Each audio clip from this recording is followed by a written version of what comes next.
In this video, I'm going to show you how to program this rhythm from Gary Chester's New Breed into PolyNome and then export to Rhythm Generator so you can view it as notation like this and you can print to PDF. So I'm in split screen mode on an iPad here, and in the library, I'm going to add a new rhythm and call it New Breed.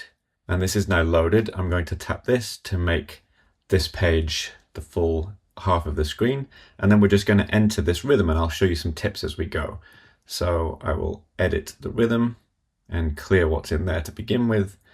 So we begin with these 16th groupings, 2 16ths and an 8th note.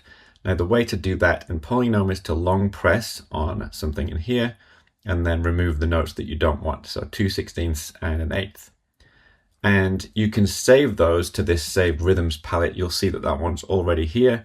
But if it's not, you can just long press and save it and it will get added down here. I'm going to edit and delete that one because it's a copy.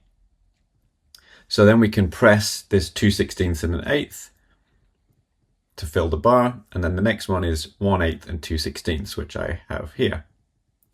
So we've done bar 2, and then we're on to this one, which is a rest at 3 16ths. And now we start to mix these up a little bit. So I'm going to go ahead and enter the rest of these in that same way. Okay, so I've just entered the last note group here of the final bar. You can see there's 32 bars.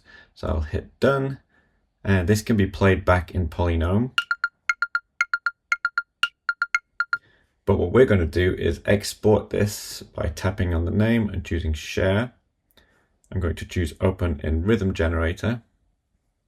So now we have the piece of music in Rhythm Generator. I can zoom out a little here, and this is displaying as 1 bar per row, but we can change that in the settings. We can go down to display settings and choose either 2 bars or flex. If you do flex, it will fit multiple bars on a row based on the zoom state. So something like this. So we can play this back.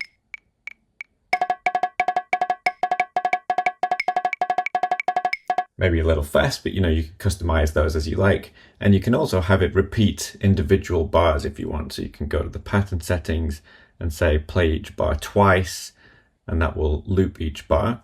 Or you can go to read first mode. You can choose in read first mode whether to do it with the single bar or the pattern. So if you do single bar, you get a chance to read the first bar and then you'll hear it.